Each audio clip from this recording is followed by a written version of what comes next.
বানুনা জিনাতুল হায়াতিদ দুনিয়া। আল্লাহ তাআলা বলেন, মাল সন্তান এটা হলো দুনিয়ার অলংকার। আবার আল্লাহ তাআলা এই মাল সম্পদ সন্তানের ব্যাপারে কোরআনুল কারীমের আরেক জায়গায় বলেন, ইন্নামা আমওয়ালুকুম ওয়া আওলাদুকুম ফিতনা। সন্তান সম্পদ এগুলা হলো ফিতনা, পরীক্ষা।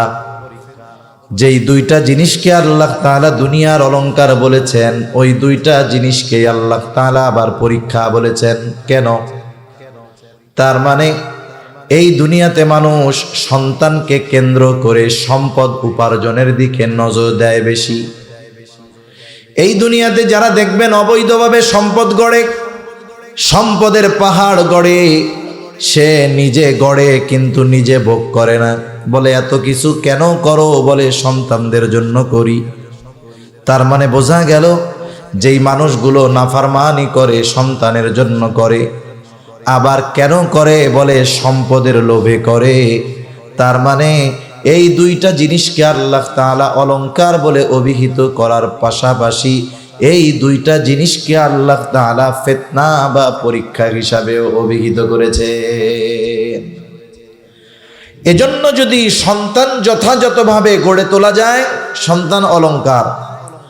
সম্পদ যদি বৈধ পন্থায় অবলম্বন করা যায়, সম্পদ উপার্জন করতে গিয়ে যদি আল্লাহর নাফরমানি না করা হয়, সম্পদের যাকাত যদি যথাযথভাবে দেওয়া হয়, সম্পদ ব্যয় যদি যথাস্থানে করা হয়, তাহলে এই সম্পদ অলংকার। সম্পদ উপার্জন করা মানা না, তবে সম্পদ বৈধ পন্থায় উপার্জন করা দরকার। কারণ কিয়ামতের দিন প্রত্যেকটা মানুষকে আল্লাহ তাআলা 5টি করে প্রশ্ন করবে। হাদিসের মধ্যে এসেছে, ওই 5 প্রশ্নের সঠিক জবাব দেওয়া ছাড়া কোনো মানুষ এক কদম সামনে পেছনে যেতে পারবে না। এর মধ্যে এই প্রশ্ন আছে, দুনিয়ায় তুমি কোন পদ্ধতিতে সম্পদ উপার্জন করেছো, আর উপার্জিত সম্পদ তুমি কিভাবে ব্যয় করেছো। এই প্রশ্ন কিয়ামতের দিন আল্লাহ তাআলা করবেন। তাহলে যাদের চিন্তা আছে যে আল্লাহ তাআলার সামনে আমাকে সম্পদ উপার্জনের পদ্ধতির ব্যাপারে জবাব দিতে হবে, উপার্জন করছে কিন্তু ব্যয় করছিল কোন জায়গায় কোন জায়গায়, এটারও হিসাব দিতে হবে। এই চিন্তা করে যদি কেউ সম্পদ গড়ে আর এই সম্পদের সঠিক ব্যবহার যদি করে, তাহলে এটা তার জন্য দুনিয়ার অলংকার। অনুরূপভাবে সন্তান দুনিয়ার অলংকার হবে কখন? বলে সন্তানকে যদি বাস্তবে মানুষে পরিণত করা যায়, তাহলে এই সন্তান দুনিয়ার অলংকার হবে। সন্তানকে যদি দিনদার হিসাবে প্রতিষ্ঠিত করা যায়, এই সন্তান শুধু দুনিয়ার অলংকার হবে না, বরং পরকালেও ওই সন্তান মা বাবার সম্মানের কারণ হয়ে যাবে। দুনিয়ার নিয়মটা কি? একজন ভালো মানুষ, কথার কথা, হাজী সাহেব তো আমার মহব্বতের মানুষ, ওনারে দিয়ে উদাহরণ দেই। হাজী সাহেব বায়তুল্লাহর পাশেই থাইকা আসছে, কতবার বায়তুল্লাহ ছুঁইছে, কত সম্মানিত মর্যাদাপূর্ণ একজন মানুষ। আর একটা মানুষকে আল্লাহ তাআলা ভালোবাসলেই বায়তুল্লাহ যাওয়ার সুযোগ দেয়, এটা বাস্তবতা। অনেক সময় অনেক খারাপ মানুষকেও আল্লাহ তাআলা বাইতুল্লাহ নেয়, এর কারণ আছে। তো অনেকে কইতে পারে তাইলে মনে হয় সুদখোর ঘুষখোর মাইন্ডসেটটা মাইরা খাইছে, ও তো 10-12 বার হজ করছে, ওরেও মনে হয় আল্লাহ ভালোবাসে। আল্লাহ সব বান্দাকেই ভালোবাসে। মূলত আল্লাহ তাআলা ওকে যাওয়ার সুযোগ দিছে যে তোরে আমি ডাকলাম, তুই একটু পরিবর্তন হ। কিন্তু যদিও পরিবর্তন না হয় তাইলে তোর বদনসিব। কারণ সন্তান যত খারাপ হোক, মা বাবা তাকে ভালো হওয়ার সুযোগ দেয় কি দেয় না? দেয়। তা মনে করেন হাজী সাহেব ভালো মানুষ, এখন ওনার একটা ছেলে কথার কথা খুব দুষ্টু, খারাপ, মন্দ, মারামারি করে, গ্যাঞ্জাম করে, ফেসাদ করে। থানায় 20টা মামলা ওই পোলার নামে, আদালতে অনেকগুলার ওয়ারেন্ট হয়ে আছে। আদালত থেকে খালি থানায় খোঁচায়, কি ব্যাপার আসামি ধরেন না কেন? বলেন তো, 1 দিন 2 দিন 5 দিন যখন পুলিশ এসে ওই বাড়িতে আসবে, দরজায় টোকা দিবে, ছেলে কোথায়? বুজুর্গ বাবা বলবে জানি না। বলেন তো 2-4-5 দিন পর বারবার এসে যখন পুলিশ সন্তানকে পাবে না, বাবার কোনো অপরাধ নাই, অপরাধী সন্তান, বলেন তো এবার এসে প্রশাসনের লোক ওই বাবা যদিও অপরাধী না, কিন্তু ওই বাবার সাথে খারাপ আচরণ করবে কি করবে না? করবে। আমি কত জঘন্য কথা শুনছি বলতে, এগুলা মুখ দিয়ে বলা যায় না। সন্তানের কারণে বাবা মাকে তুলে এমন কথা তারা বলছে যে এটা আমি মুখ দিয়ে আপনাদের সামনে বলতে পারতেছি না। তাহলে দেখেন, একজন সম্মানিত ব্যক্তি দুনিয়াতে সন্তানের কারণে অপমানিত হয়। আবার দুনিয়ায় অনেক মানুষ আছে, মূর্খ মানুষ, লেখাপড়া জানে না, নিজের নামটাও কলম দিয়া লিখতে পারে না, কিন্তু অনেক কষ্ট করে পরিশ্রম করে ছেলেটারে লেখাপড়া করিয়েছে।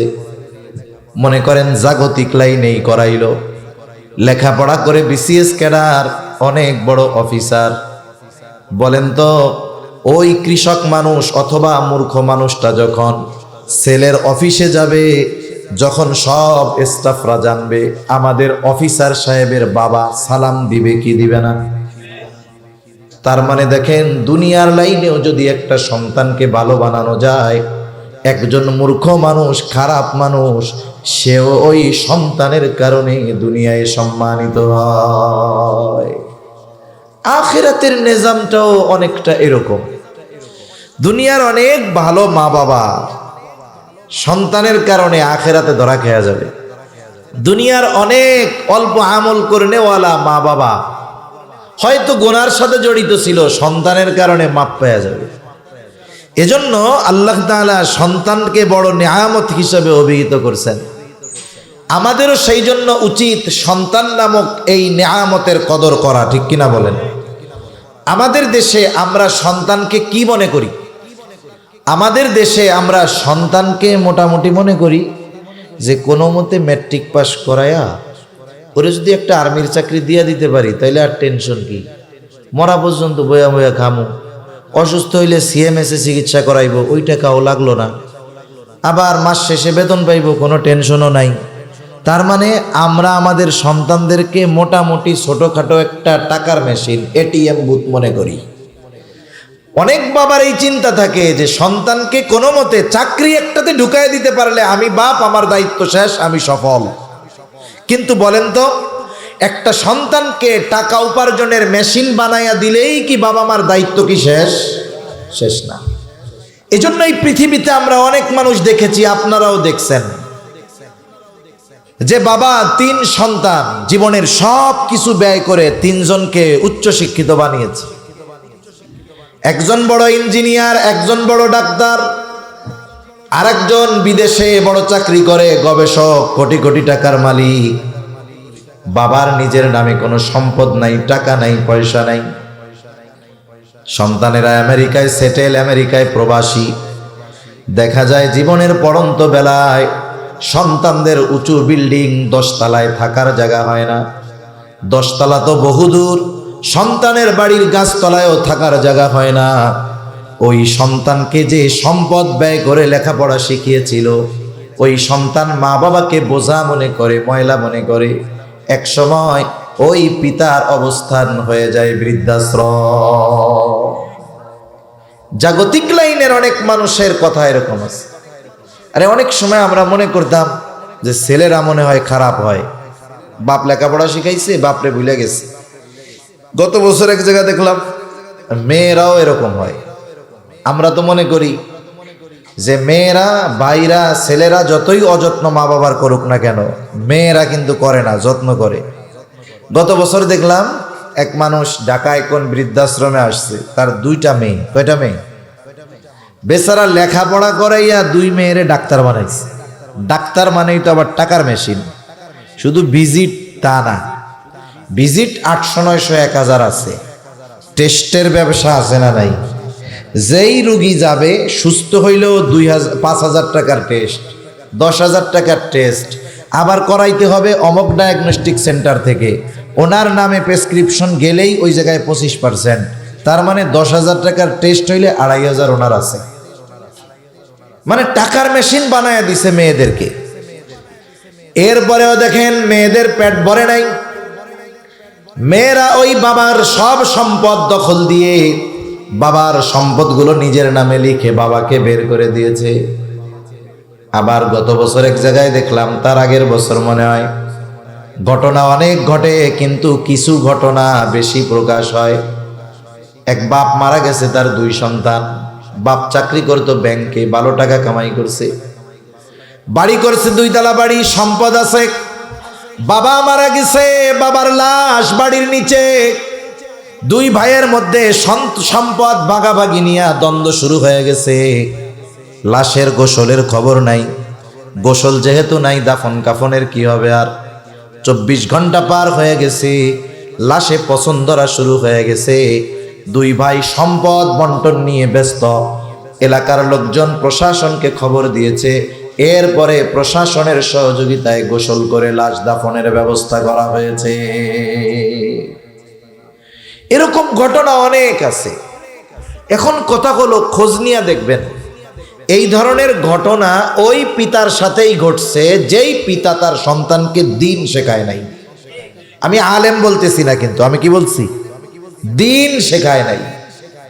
আলেম হওয়া জরুরি না, মুফাক্কিরে ইসলাম হওয়া জরুরি না, মুহাদ্দিস হওয়া জরুরি না, মুফাসসির হওয়া জরুরি না, মুফতি সাহেব হওয়া জরুরি না, প্রকৃত মুসলমান হওয়া জরুরি। ঠিক কিনা বলেন? এজন্য আল্লাহ তাআলা ইমানদারদেরকে বলছে, হে ইমানদারেরা, মুসলমান না হইয়া তোমরা মইরো না। সেই জন্য ওই পিতা আসলে সন্তানদেরকে দ্বীন শেখায় নাই, মুসলমান বানাইতে পারে নাই, যার কারণে সন্তানের সম্পদের অভাব ছিল না। তার পরিবারে সব কিছুর দাম ছিল, কিন্তু পিতার দাম ছিল না। অথচ ওই পিতার মাধ্যমে সে সম্পদের মালিক হয়েছে।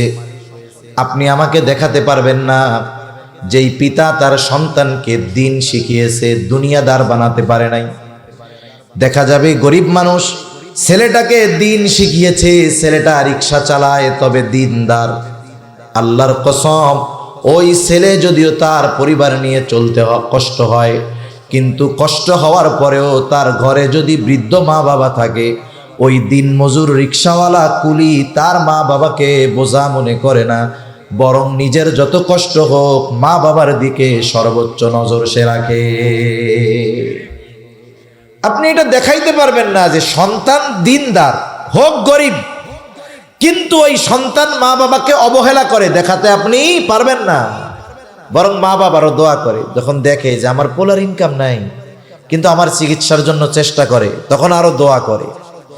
এই যে সন্তানের যে আচরণ বৃদ্ধকালে মা বাবা আশা করে, এই ভালো আচরণ, এই পুরোপুরিটা নির্ভর করে সন্তানের সাথে। সন্তানের ছোটবেলায় ওই বাবা কেমন আচরণ করেছেন এটার মাধ্যমে। আমরা অনেক সময় অনেক জায়গায় ওয়াজ মাহফিলে গেলে অনেক মুরব্বী আসে, অনেক মুরব্বী আইসা আসতে কানের কাছে বলে, হুজুর একটা কথা বলবো, যে হুজুর পোলাপানরে এত কষ্ট করে লেখাপড়া শিখাইছি, নিজের বাড়িটা বেচা লেখাপড়া শিখাইছি, এখন সন্তান লেখাপড়া শিখছে, অনেক সম্পদের মালিক। হুজুর এখন আমি বস্তিতে থাকি, আমারে ঘরে উঠতেই দেয় না। কত দুঃখের কথা না বলেন? হুজুর একটু মা বাবার হকের ব্যাপারে আলোচনা করেন। চট্টগ্রামে এক জায়গায় গেছি, আমার এরকম আইসা এক লোক খুব আকারে বলতেছে। তা আমি ওনারে এমনি প্রশ্ন করছি, কষ্ট দেওয়ার জন্য না। উনি যখন খুব আবেগ দরদ নিয়ে কথাটা বলছে, ওনার 2টা ছেলে চিটাগাঙে বাড়ি আছে, ওনারে থাকতে দেয় না। উনি একটা জায়গায় এক রুম নিয়ে ভাড়া নিয়ে থাকে, অথচ পাশেই তার বাড়ি। কি দ্বন্দ্ব সন্তানদের সাথে, অথচ এই সন্তানদেরকে উনি সব ব্যয় করে বড় মানুষ বানাইছে দুনিয়ার লাইনে। আমি আবার এমনি জিজ্ঞাসা করছি যে ছোটবেলা কি লেখাপড়া করাইছেন? তখন গর্বের সাথে বলতেছে যে চিটাগাঙের অমক স্কুলে পড়িয়েছি, যেখানে হুজুর প্লে নার্সারিতেই এত 1000 টাকা বেতন দেওয়া লাগে। তা আমি তখন ওরে জিজ্ঞাসা করতে চাইছিলাম, কোরআন শিখাইছিলেন, দিন শিখাইছিলেন? তা বুঝলাম উনি শেখায় নাই, জিজ্ঞাসা করার আর দরকার নাই। তাহলে জাগতিক লাইনে পড়িয়ে খুব গর্ব করতেছে, কিন্তু বার্ধক্যকালে অবস্থা কি? তা যে কথার থেকে গেলাম আর কি, যে মানুষ এসে বলে যে একটু মা বাবার হকের ব্যাপারে ওয়াজ করেন। আচ্ছা, একটা মা বাবা সন্তানের কাছে হক প্রাপ্ত হয় কখন জানেন? কোন সময় হয় বলেন তো? যখন সে নিজে হক আদায় করতে পারে, সোজা কথায় সন্তান যখন বালেগ হয়। আপনি যদি আপনার 6 বছরের বাচ্চারে গিয়া যদি বলেন তুই কালকে থেকে রিক্সা চালাইয়া ইনকাম করে আমারে খাওয়াবি, আমি তোর বাপ না, এটা বলার অধিকার আপনার নাই। এটা যদি বলা হয় তার উপরে কি করা হবে? জুলুম করা হবে। তার মানে খেয়াল করেন, আমি আপনি সন্তানের কাছে হক দাবি করতে পারবো কখন? বলে সন্তান বালেগ হবে যখন। তাহলে পিতা মাতা সন্তানের কাছে হক পায় তখন, সন্তান বালেগ হয় যখন। কিন্তু এর বিপরীতে সন্তানও তো পিতা মাতার কাছে কিছু হক প্রাপ্য আছে।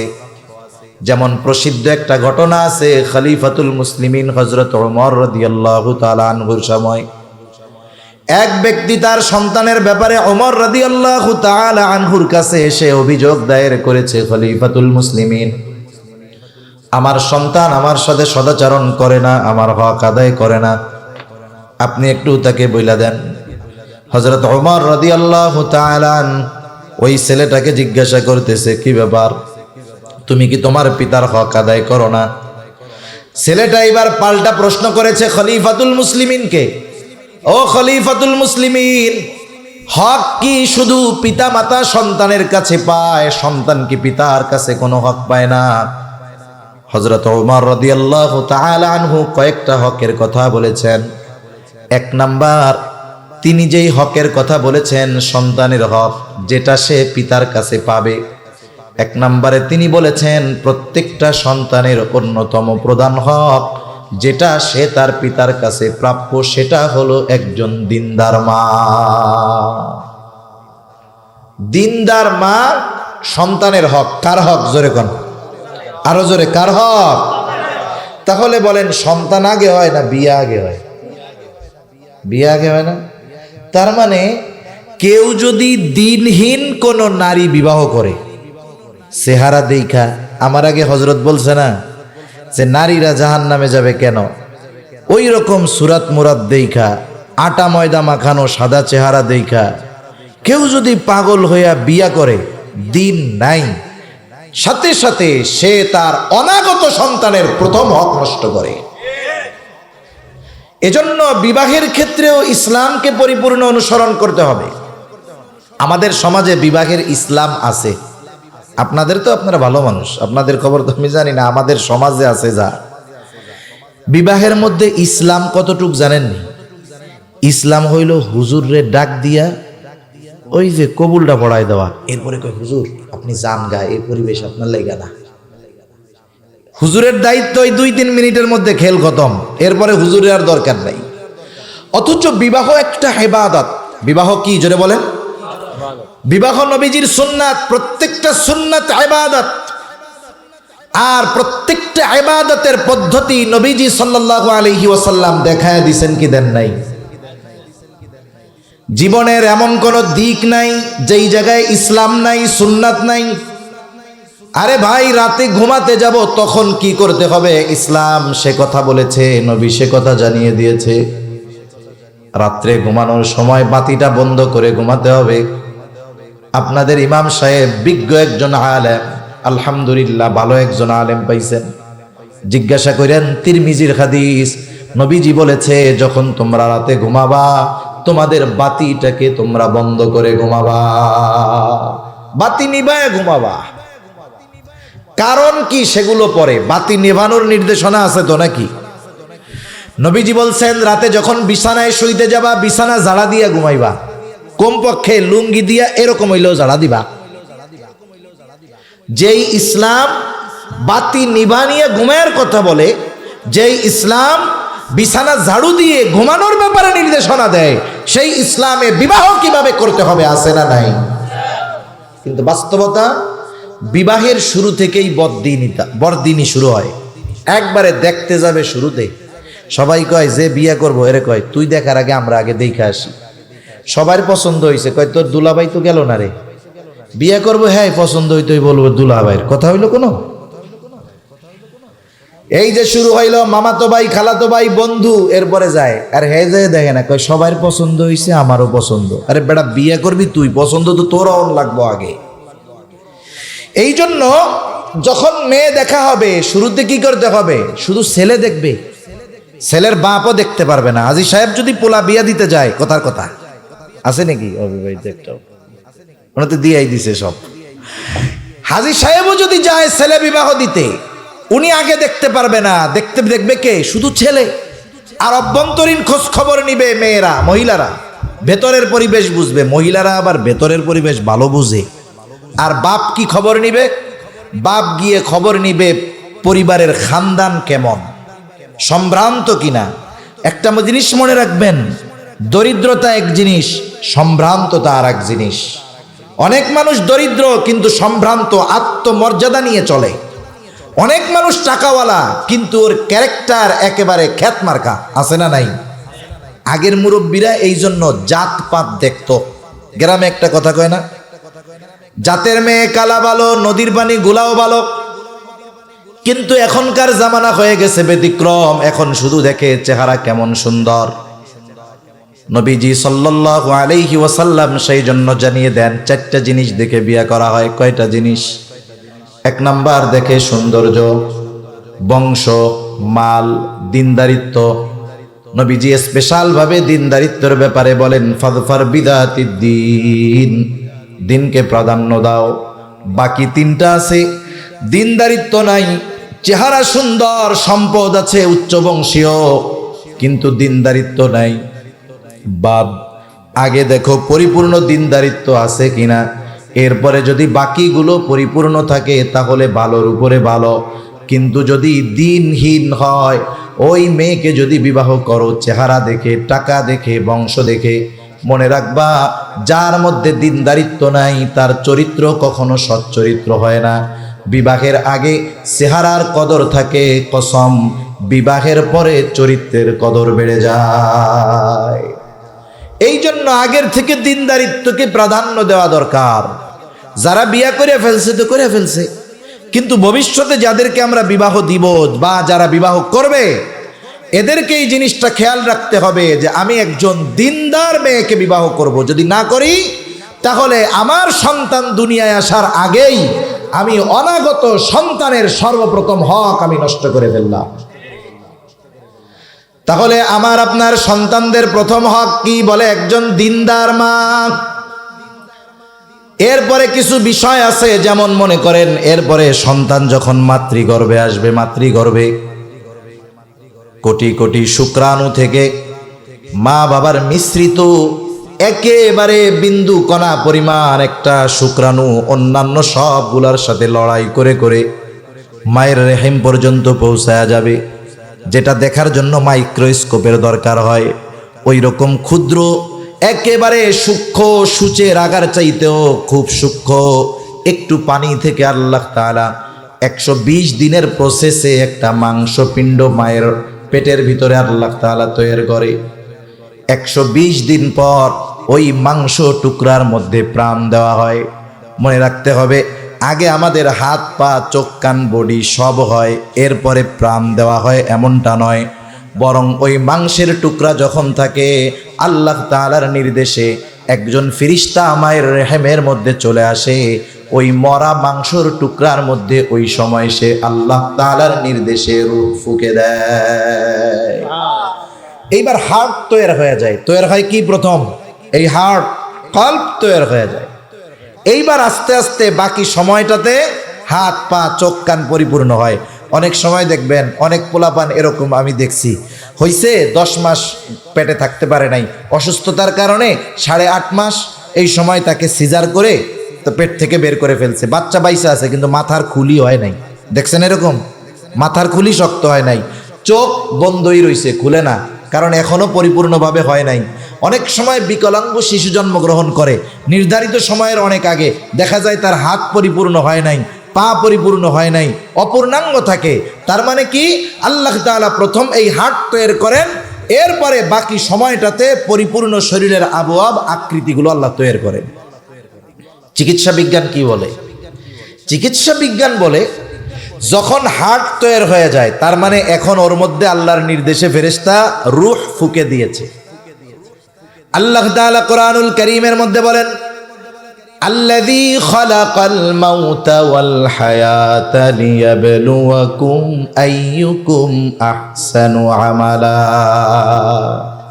তিনি আল্লাহ কে বলে আল্লাযী খালাকাল মাউতা ওয়াল হায়া, যিনি মৃত্যু এবং জীবন সৃষ্টি করেছেন।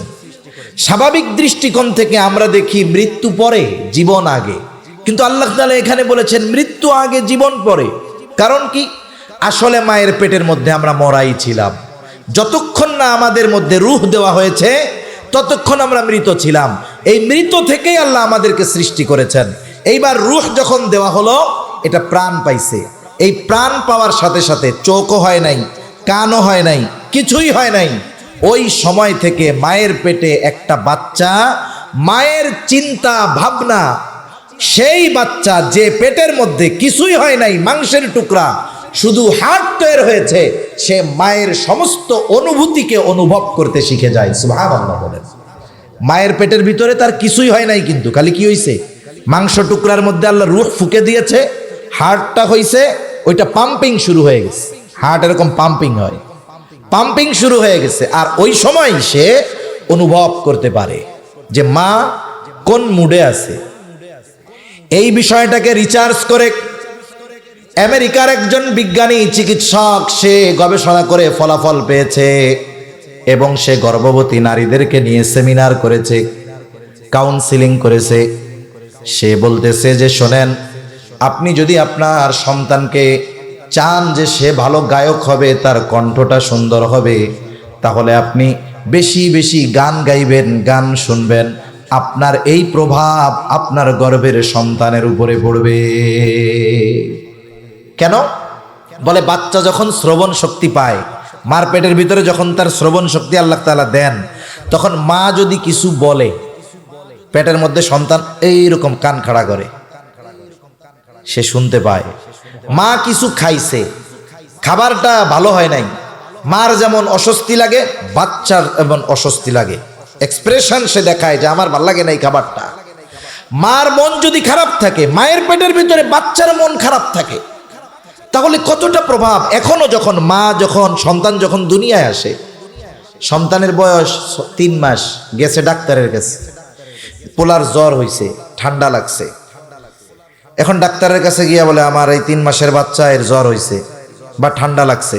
ডাক্তার বাচ্চারে ওষুধ দেয় না, মাকে বলে যে আপনি দেরি করে গোসল করবেন না, ঠান্ডা পানি আপনি সেনবেন না, গোসল করেই ঠান্ডা দুধ বাচ্চাকে খাওয়াবেন না। তার মানে চিন্তা করেন, আপনি বেশি, বাচ্চার আমাশা হয়েছে, পাতলা পায়খানা হয়েছে, বলে আপনি কি খাইছেন, মারে জিগায়।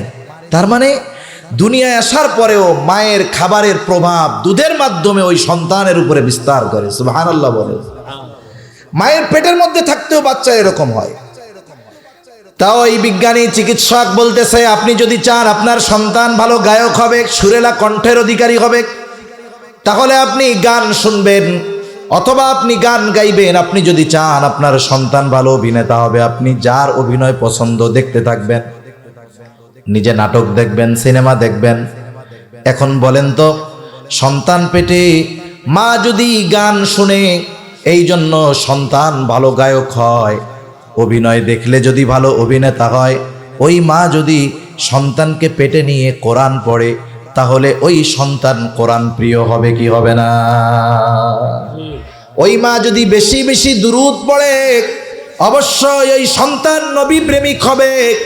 এই জন্য সন্তান যখন গর্ভে আসে, মার বড় একটা দায়িত্ব গুনাহ থেকে বেঁচে থাকা। হায়রে নজর, আন্নাজরু হাক্কুন, নজর কঠিন এক জিনিস। নবীজি বলেছেন বদনজরের কারণে অনেক কিছু ধ্বংস হয়ে যেতে পারে। এইরকম অনেক মানুষ আছে, তার সুখের সংসার, ব্যবসা শুধুমাত্র বদনজরের কারণে ধ্বংস হয়ে গেছে।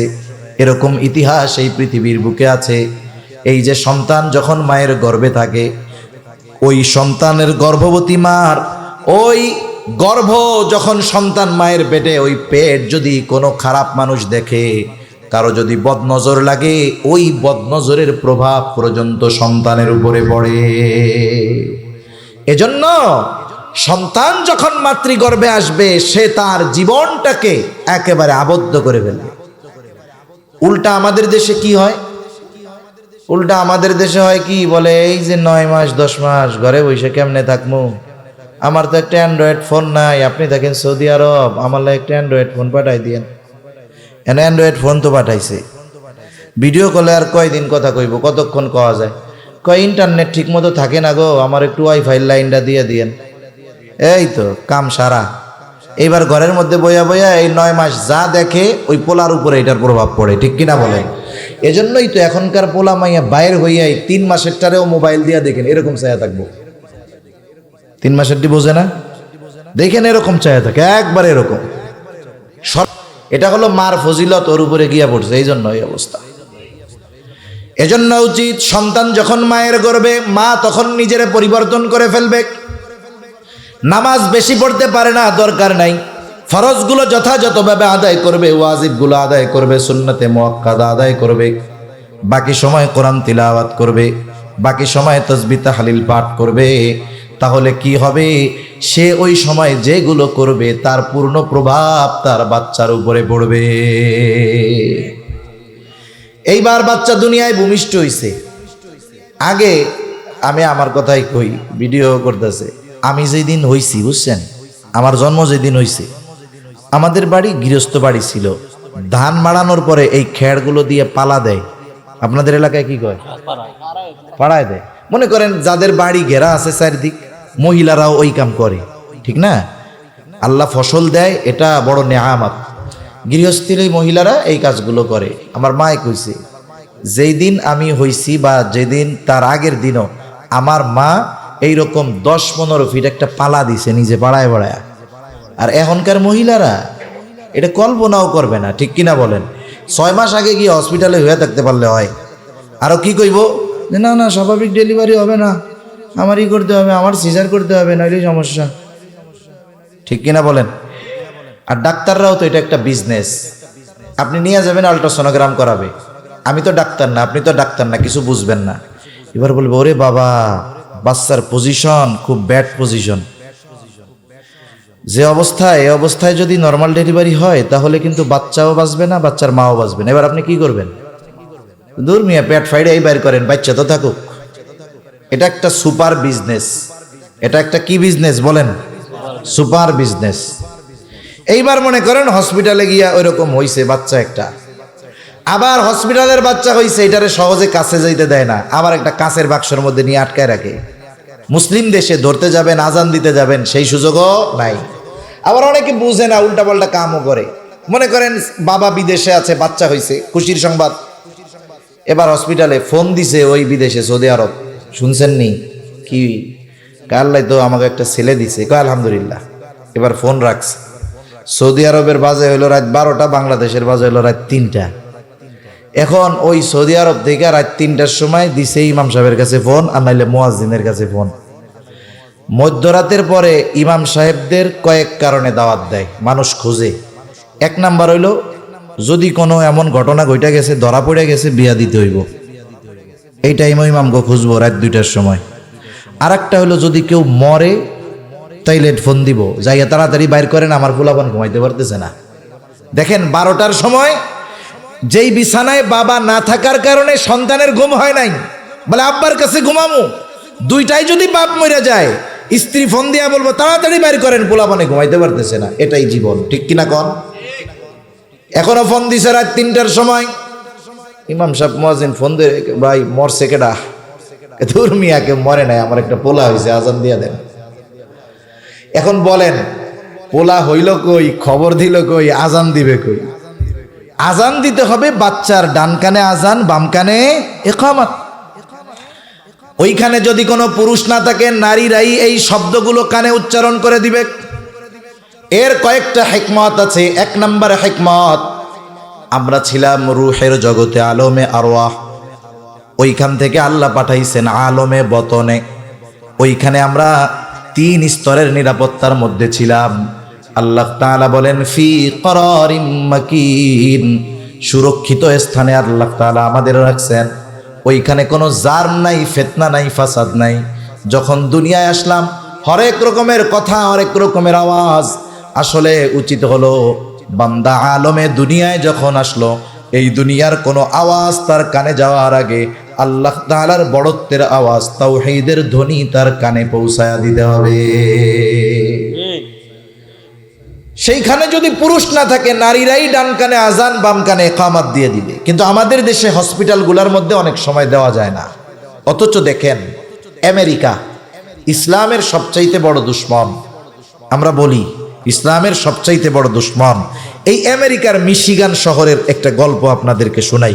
কষ্ট হইতেছে নাকি আপনাদের? মিশিগান শহরে আমার এক খুব ভালো বন্ধু আছে, ও থাকে ওই জায়গায় মাদ্রাসাও আছে। আমেরিকায় অনেক দাওরা হাদিস মাদ্রাসা আছে। তা এক মাদ্রাসার খেদমত করেন উনি, ওইখানে ইসলামিক সেন্টারের। উনি আমারে বলতেছে যে ভাই, আজীব দৃশ্য। উনি বিবাহ করছে, ওনার একটা মেয়ে হবে, আল্লাহ তাআলা একটা মেয়ে দিয়েছে। এখন উনি যখন হসপিটালে ভর্তি করাতে গেছে, ওই দেশে বিজনেস করবে না যে স্বাভাবিকভাবে বাচ্চা হওয়া সম্ভব আর ওইটারে পেট কেটে বাইর করবে কষায়ের মতো, এটা করবে না। ওনার সব কিছু ঠিকঠাক। উনি গিয়ে যখন নাম বলছে যে আপনার নাম কি, পেশেন্টের নাম বলার পরে আপনার নাম, উনি বলছে আমার নাম ফখরুল ইসলাম। বুঝতে বাকি আছে যে লোকটা মুসলমান। সাথে সাথে বলতেছে হ্যাঁ হ্যাঁ, তাহলে আপনার জন্য ওই ওয়ার্ড বা ওই বিল্ডিং। কেন আমার জন্য এরকম কেন? বৈষম্য নাকি? বলে না না, ওইখানে যারা আছে তারা সবাই নারী। যেহেতু আপনি মুসলিম, পুরুষরা আপনার স্ত্রীকে টাচ করুক এটা আপনি পছন্দ করেন না। এজন্য ওই ওয়ার্ডে যারা আছে, ডাক্তার, নার্স, ক্লিনার, সব মহিলা ওইখানে। এই জন্য আমরা আপনার ওয়াইফকে দিলাম। আমাদের দেশে অধিকাংশ ক্ষেত্রে সিজার যে হয়, আসলে অধিকাংশ জায়গায় একেবারে পুরাপুরি মহিলাদের দ্বারা হয় না, ওইখানে পুরুষ উপস্থিত থাকেই।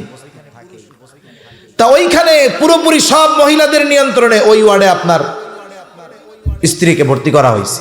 উনি বলতেছে তাকে নেওয়া হয়েছে থিয়েটারের ভিতরে। যদি অপারেশন না লাগে তারা করবে না, স্বাভাবিকভাবে বাচ্চা হওয়ার মতো অবস্থা আছে। এবার কাউরে যাইতে তো দিবে না, আমি তো স্বামী, সেই হিসাবে আমি একেবারে অপারেশন থিয়েটারের দরজায় বসে আছি, কোনো পুরুষ ওইখানে নাই, সব মহিলা। উনি বলতেছে হঠাৎ করে দেখলাম একজন ইউথিপিয়ান আফ্রিকান লোক আইসা অপারেশন থিয়েটারের দরজার বসে দাঁড়াইছে। আমি একটু আনইজি ফিল করতেছি। ও দাঁড়াইছে সেখানে এইখানে। তা ওরে আমি ডাক দিলাম, এই মিয়া তুমি এখানে কি করো? বলে আমাকে নিচের থেকে ফোন দিয়ে এখানে আসতে বলা হয়েছে। কেন? বলে আমি হইলাম মুসলিম, আমাকে বলা হয়েছে যে অপারেশন থিয়েটারে একজন মুসলমানের বাচ্চা ভূমিষ্ঠ হচ্ছে, আমাকে বলছে ফোন দিয়া। আর এই হসপিটালে যত মুসলিম সন্তান জন্মগ্রহণ করে সকলের কানে আজান ইকামত দেওয়ার দায়িত্বটা আমার। এটা হসপিটাল কর্তৃপক্ষ নির্ধারণ করে রাখছে। আমারে বলতেছে যে ভাই চিন্তা করে দেখেন যে আমেরিকার মতো একটা দেশ, আসলে আমার সন্তানরা দুনিয়ায় আসলে আমার ইসলাম আমাকে কি নির্দেশনা দিয়েছে। আমার চিন্তা করার কথা ছিল যে বাচ্চাটা আইনা আজান আমি দিব, অথচ হসপিটাল কর্তৃপক্ষ এই ব্যবস্থা আগের থেকেই করে রাখছে। আসলে আমরা দুর্ভাগ্যের ব্যাপার আমাদের। তাহলে সন্তান দুনিয়ায় আসলে কাজকেই বলে ডান কানে আজান, বাম কানে ইকামত দেওয়া। এর মধ্যে একটা হিকমত, আরেকটা হিকমত আছে। রহস্য কি বলেন তো? আপনাদের মসজিদে আজান হলো, আজানের 15 মিনিট পরে নামাজের জন্য দাঁড়ানো হলো, ইকামত দেওয়া হলো। ইকামতের কয় ঘন্টা পরে আপনাদের ইমাম তাকবীরে তাহরিমা দেয়? সাথে সাথে দেয় না? মধ্যে হয়তো 1 সেকেন্ড বেশ কম হতে পারে। এই যে ভূমিষ্ঠ হওয়ার সাথে সাথে আজান ইকামত দেওয়ার, এটা একটা হিকমত যে দেখো এখন শুধু তোমার জানাজার নামাজটা বাকি, এর আজানও হয়ে গেছে, ইকামতও হয়ে গেছে। আজান ইকামতের মধ্যবর্তী সময়টা যেমন সংক্ষিপ্ত, দুনিয়ার হায়াতটাও ওই রকম সংক্ষিপ্ত, ঠিক কিনা বলে? তাহলে সন্তান ভূমিষ্ঠ হওয়ার পরে ডান কানে আজান, বাম কানে ইকামত। এরপরে যখন তার 7 দিন বয়স হবে, মাথার চুলগুলো মুন্ডিয়ে ফেলতে হবে। মাথার চুল মুন্ডিয়ে চুলের ওজন পরিমাণ স্বর্ণ অথবা রৌপ্য অথবা উভয়ের সমপরিমাণ মূল্য সদকা করে দিতে হবে। এরপরে 7ম দিন ছেলে হলে 2টা ছাগল দিয়া, মেয়ে হলে 1টা ছাগল দিয়া আকিকা দিতে হবে। 7 দিনে না পারলে 14তম দিনে, 14তম দিনে না পারলে 21তম দিনে। এরপরে যদি অ্যাবিলিটি না থাকে বিলম্ব করতে পারে, অসুবিধা নাই। আবার 2টা দিয়ে দেওয়ার সামর্থ্য নাই, ছেলে হইছে, 1টা দিয়ে হলেও যথা সময়ে সে দিয়ে দিবে। কিন্তু কিছু মানুষ করবে কি, সামর্থ্য আছে দেওয়ার মতো, গাফলতি করে, ও এই যে 3 মাস পরে কোরবানি, তো কোরবানির লগে দিয়া দিমনে। আমলের ক্ষেত্রে সব সময় পদ্ধতি অবলম্বন করতে হবে, সুন্নাত পদ্ধতি, মানে আল্লাহর রাসূল যেই সিস্টেম শিখাইছেন এটা করতে হবে। এরপরে কোরবানির সাথে আকিকা দেওয়া এটা জায়েজ। যারা বলে দেওয়া যাবে না তারা ভুল বলে, আর যারা বলে দেরি করে ইচ্ছা করে সুন্নাহ আমল বাদ দিয়ে এটা করা ঠিক হবে না, দেওয়া জায়েজ আছে, কিন্তু আমলের ক্ষেত্রে সুন্নাহকে প্রাধান্য দিতে হবে, ঠিক কিনা বলেন? আপনার 2টে দিয়ে দেওয়ার সামর্থ্য নাই, হাদিসে 1টা দিয়ে দেওয়ার কথাও আছে, আপনি 7 দিনের দিন 1টা দিয়ে শেষ করেন, 14 দিনের দিন দেন, অথবা 21তম দিনে দেন, দিয়ে এটার সুন্নাহ আদায় করে ফেলেন। কিন্তু আমি আমার জীবনে দেখছি অনেক মানুষ শ্বশুর হয়ে গেছে, কয় আমার আকিকাটাও দিতে হবে, আমার আব্বা দেয় নাই। এ কাজ কিন্তু ঠিক না, সেজন্য যথাসময়ে আকিকা দিয়ে দেবে। এরপরে 7ম দিন তার সুন্দর একটা নাম রাখতে হবে, সুন্দর একটা নাম, যেই নাম তার ধর্মীয় পরিচয় বহন করে এমন একটা সুন্দর নাম তার রাখতে হবে। আল্লাহ তাআলার কাছে সবচাইতে প্রিয় নাম আবদুল্লাহ আর আবদুর রহমান। সমাজে যদি আবদুল্লাহ আর আব্দুর রহমান বেশি হয়ে যায়, আল্লাহ তাআলার গুণবাচক যে নামগুলো আছে ওই নামগুলোর সাথে আবদুন যোগ করে নাম রাখা যাবে। আবদুর রহমান, আবদুস সামাদ, আব্দুল মজিদ, আব্দুল খালেক, আব্দুল মালিক রাখা যায় কি যায় না? সুন্দর নাম না? আবার ডাকার ক্ষেত্রে একটু সতর্ক থাকা দরকার। অনেকে ডাকতে ডাকতে লাস্টে আবদুন বাদ দিয়ে শুধু খালেক, মালিক, সামাদ ডাকা শুরু করে, এটা সুন্দর না। সেজন্য একজনের নাম যদি আব্দুল মালিক হয়, আমরা সুন্দরভাবে ডাকবো আব্দুল মালিক। আবার অনেকে আবদুন তো যোগ করেই না, বাকি নামের অংশটাকেও ব্যঙ্গ করে ডাকে, ও মালিক কে, ও খালেক কে, আছে না নাই কন না? এই যে একজনের নামকে এইভাবে ব্যঙ্গ করে ডাকা, এটা জাহেলিয়াতের সময়ের কর্ম, নবীজি এইভাবে ডাকতে মানা করছেন। এজন্য সুন্দর নাম রাখবো এবং সুন্দরভাবে তাদের নাম ধরে আমরা ডাকবো, তাহলে সুন্দর একটা নাম, এটাও সন্তানের হক। কিন্তু আফসোসের ব্যাপার কি জানেন, আমাদের নাম যেটা ভালো এটা রাখে হলো লুকাইয়া। নাম কি কয়? আব্দুর রহমান, আব্দুর রহমান পসামিয়া, তারপরে শফিকুল ইসলাম রনি, মুজাহিদুল ইসলাম জনি, সামিউর রহমান টনি, আছে না নাই কন? এ রনি, জনি, টনি, মনি, এটা কোন জাতের নাম? এ হিন্দু নামও আছে, মুসলমান নামও আছে, বৌদ্ধ নামও আছে, খ্রিস্টান নামও আছে, হিজলাদেরও এইসব নাম আছে। তার মানে এই নামটা স্পেসিফিকভাবে আলাদাভাবে কোনো ধর্মীয় পরিচয় বহন করে না।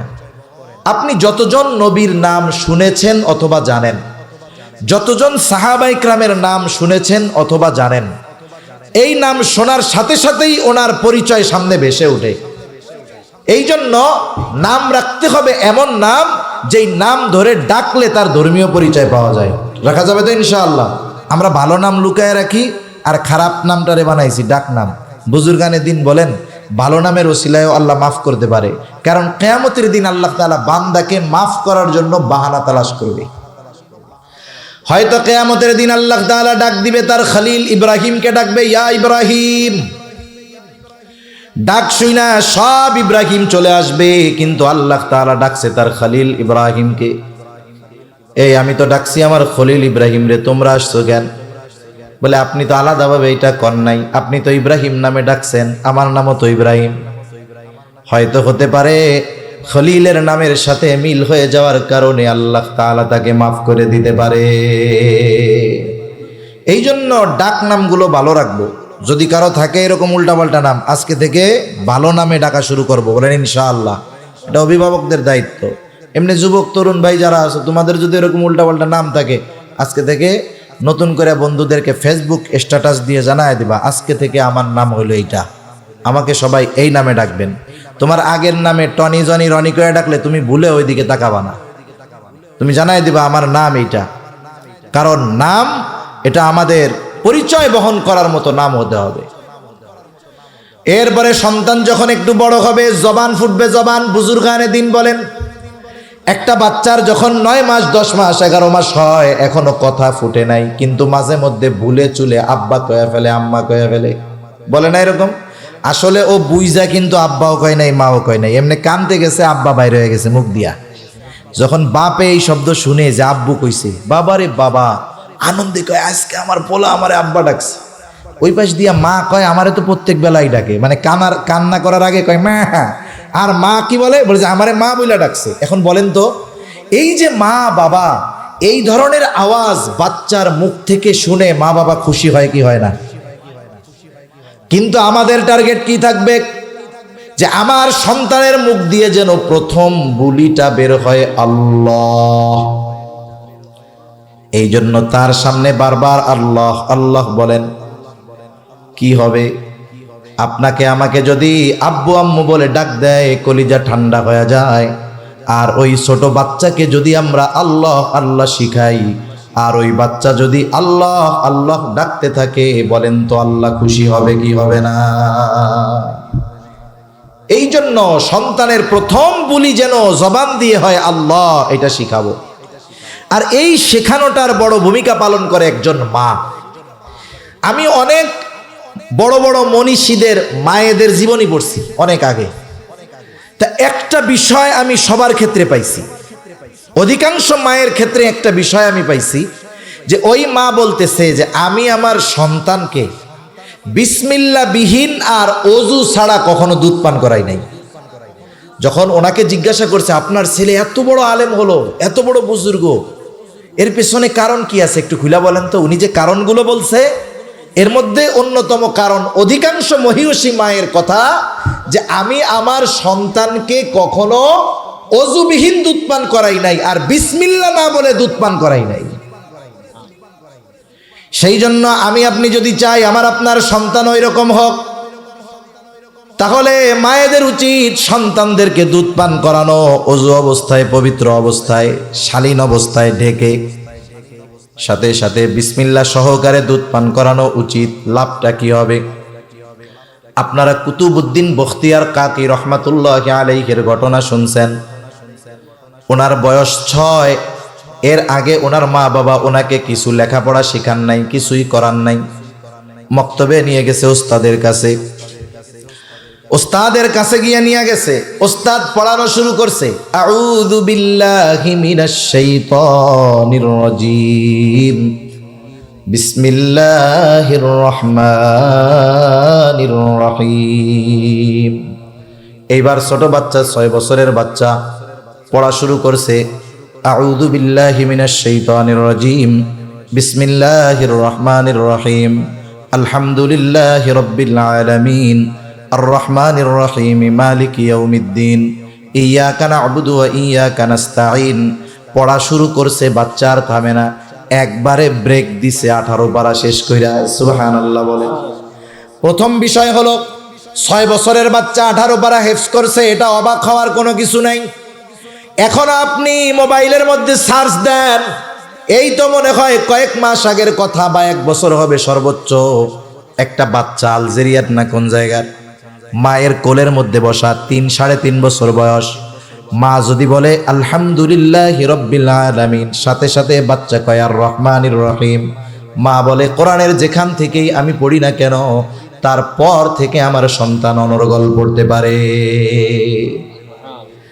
3-4 বছরের বাচ্চা কোরআনের হাফেজ, আর 6 বছরের বাচ্চা 18 পারার হাফেজ। অবাক হওয়ার কিছু আছে? নাই। এখন যখন ওস্তাদ বলে কি ব্যাপার, পড়াইতে আনছেন আলিফ বাও, দেখি হাফেজ হয়ে গেছে 18 পারার, কেমনে হইল?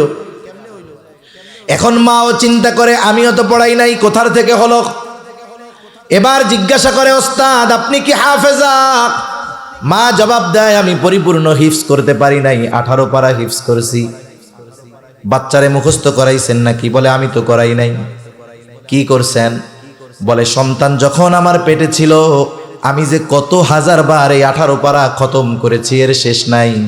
আবার যখন সন্তান ভূমিষ্ঠ হয়েছে, আমি যখন পবিত্র, আমি সন্তানকে দুধ পান করাইতে করাইতে এই 18 পারা কত শতবার যে পড়েছি তার হিসাব নাই। সন্তানকে ঘুম পাড়াইতে গেছি, আমি তিলাওয়াত করতে থাকছি।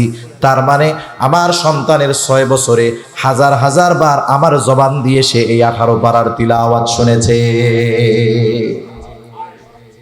এই জামানার একটা 3 বছরের সন্তান যদি হাফেজ হয়ে যাইতে পারে, কুতুবউদ্দিন বখতিয়ার কাকির মা কেমন মা, ওই মায়ের সন্তান 18 পারার হাফেজ হবে, এটা কোনো ব্যাপারই না, ঠিক কিনা গণ?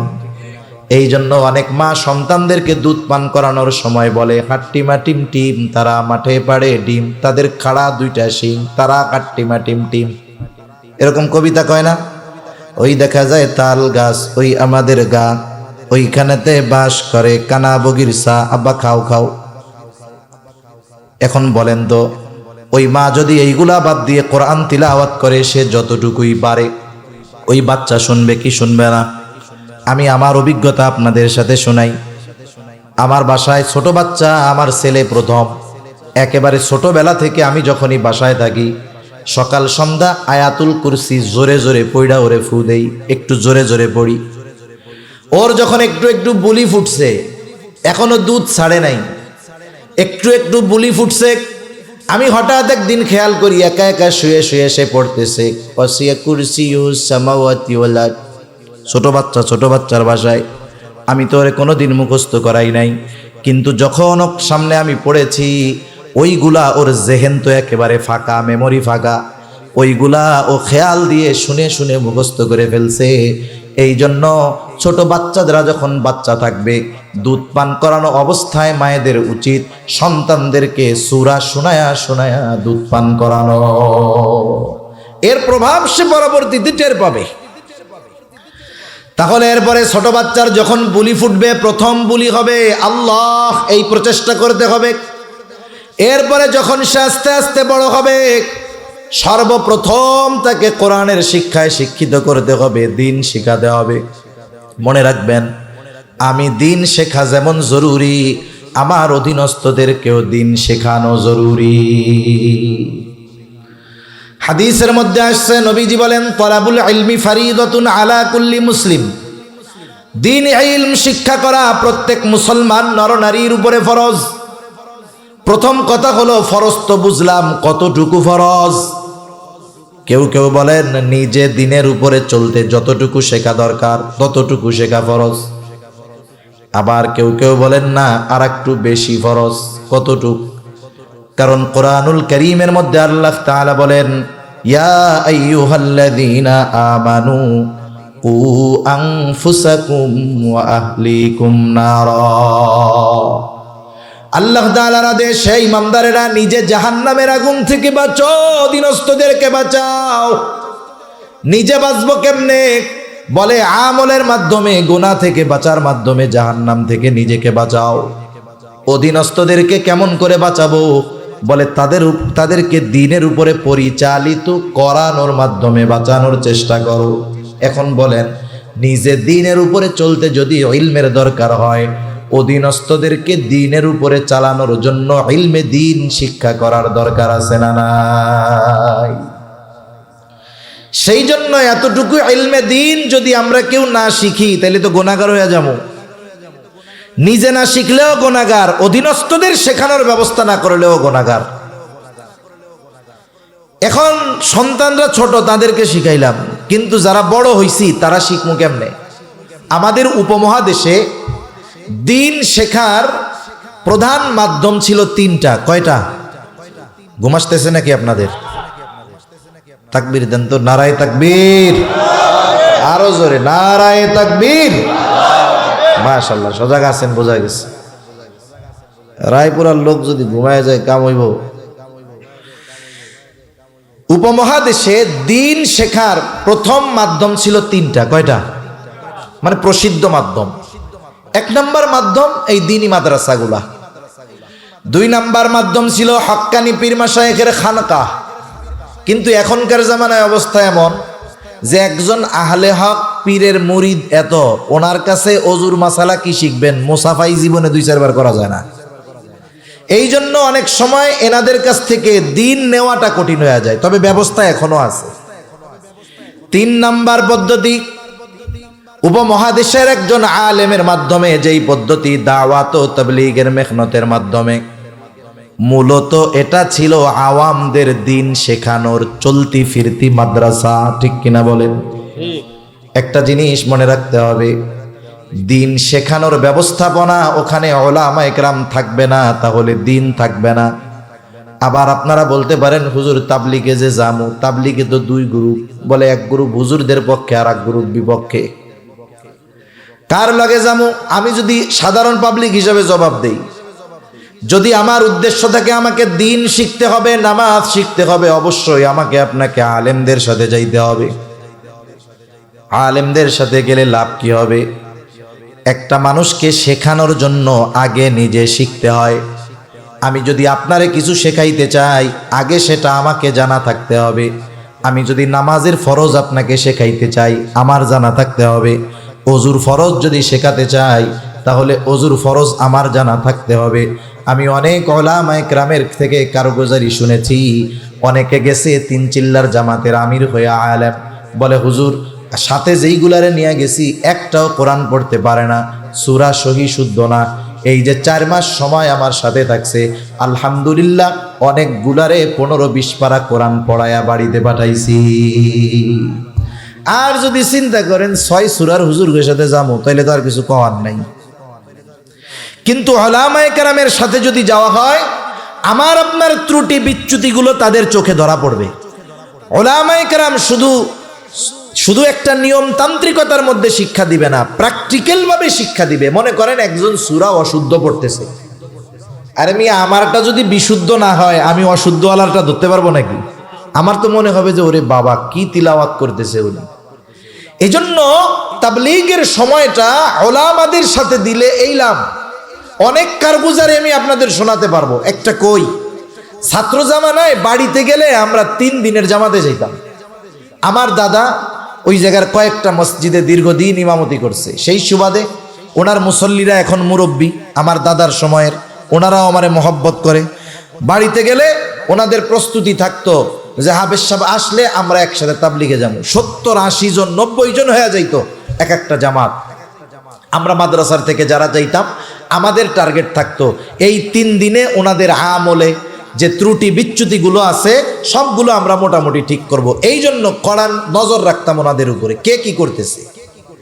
এক মুরব্বী, দাদার বয়সী দাদা, উনি যাইতেছে পায়খানা করতে, আমি টিউবওয়েলের পাশে অজু করতেছি। জিজ্ঞাসা করতেছি, দাদা কই যান? কই যায়? 2 নাম্বার। প্রস্রাব ধরলে কয় নাম্বার? আর ওইটা ধরলে কয় নাম্বার? কি জন্য? বলে ওই জায়গায় এক কাজ করা যায় না, কাজ 2টাই করা লাগে। রায়পুরার সবচাইতে বড় বীর মুজাহিদ যে, তারে যদি বলি পায়খানা করতে গিয়া শুধু পায়খানা করবা, প্রস্রাব করতে পারবা না, 5 লাখ পর্যন্ত দিতে পারবো, এর বেশি নাই। আসেননি কেউ? চ্যালেঞ্জ নিবেন? ওই জায়গায় কাজ কয়টা? এই জন্য নাম্বার কয়টা? 2টা। গ্রাম অঞ্চলে ঢিলা নিয়ে যাইতো, টিস্যু তো তখন ওরকম হয় নাই। আমি কই হাতে কি? কই ঢিলা। কয়টা দেখাইছে? 3টা। তা আমি আবার জিজ্ঞাসা করতেছি, কয় কাম করেন যাই ওইখানে? এখানে 2টা করি, প্রস্রাব পায়খানা। তা যখন প্রস্রাব করেন ঢিলা গুলুক নেওয়া লাগে? কই হওয়া লাগে, নাইলে প্রস্রাব জ্বরে। প্রস্রাব কইরা একটু নড়াচড়া দিয়ে ঢিলা কুলুক নিলে প্রস্রাবের নালী থেকে প্রস্রাব বের হয়, নাইলে প্রস্রাব আসে। তা আমি বললাম পায়খানায় ঢিলা 3টা কেন? পায়খানায় গিয়ে প্রস্রাব কি করেন না? আর প্রস্রাব করলে কি ওই প্রস্রাব জ্বরে না? এইবার আমার মুরব্বির হুঁশ চলে আসছে।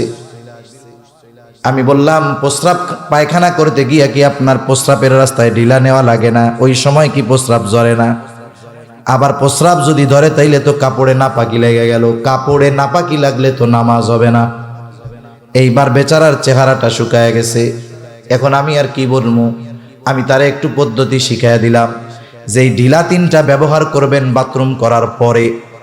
এরপরে যেহেতু বাথরুমের মধ্যে দাঁড়ানোর ব্যবস্থা আছে, প্রস্রাব যতটুকু ঝরানো সম্ভব, এরপরে ঢিলাটা প্রস্রাবের রাস্তায় ব্যবহার কইরা, টিস্যুটা ব্যবহার কইরা 2-4 বার ওঠ বস করবেন। আশা করা যায় প্রস্রাবের রাস্তার প্রস্রাবও ক্লিয়ার হয়ে যাবে। তাইলে এতকাল যেই লোক শুধু প্রস্রাব করলে ঢিলা কুলুক নেওয়া লাগতো, পায়খানার সাথে প্রস্রাব করলে তাহলে সেই প্রস্রাব নালিতে থাকবে না। তাহলে যদি মুত এইসব ইসে লাইগা থাকে, তাহলে তার পোশাক পবিত্র আছে না অপবিত্র? পোশাক যদি অপবিত্র হয়, নামাজের একেবারে শুরুর কথা শরীর পাক, এর পরপরই কি পাক? কাপড় পাক, বাহিরের যে ফরজগুলা। আর প্রস্রাবের একটা ফোঁটা যদি কোনো কাপড়ের উপরে পড়ে, ওই কাপড় দ্বারা নামাজ না হওয়ার জন্য যতটুকু নাপাক হওয়া দরকার, এক ফোঁটা প্রস্রাবে ওর 3 গুণের বেশি হয়ে যায়, ছড়ায়া যায়। তা আমি উনারে বুঝতে পারছে কথা যে কাম তো সারা হয়ে গেছে, এতকালের নামাজ তাইলে কি হইল, যাক আমি ওনারে বুস্টুস দিয়া আমি এখন বাঁচার চিন্তা করতেছি।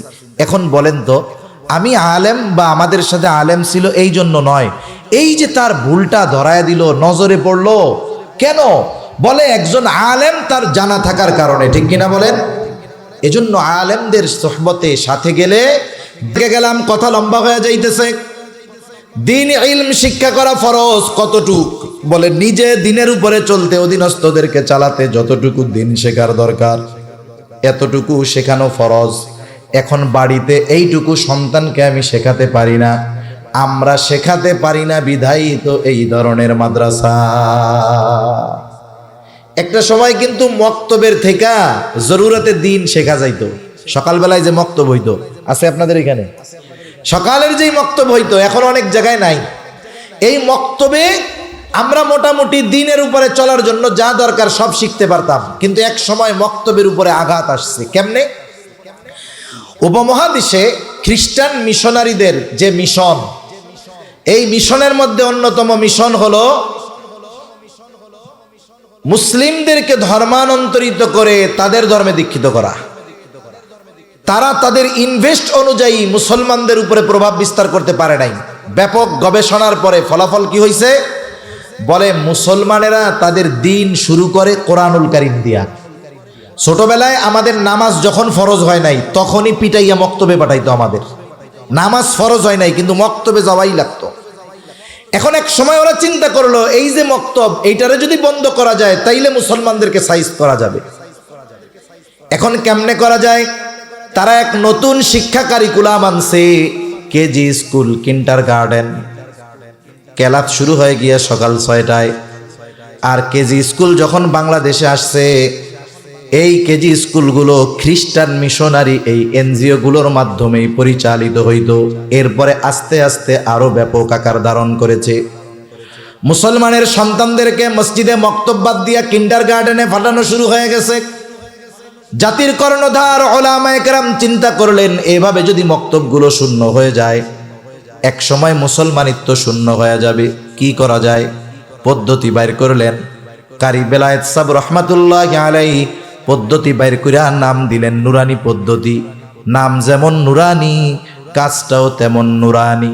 এমন এক সিলেবাস আবিষ্কার হলো, যেখানে বাংলা, অঙ্ক, ইংরেজি শিখবে প্র্যাকটিক্যাল ভাবে, সাথে সাথে একজন মুসলমান হওয়ার জন্য যতটুকু দিন দরকার, ক্লাস 3-4 পর্যন্ত পড়লে পুরাগুলা তারা শিখে যাবে।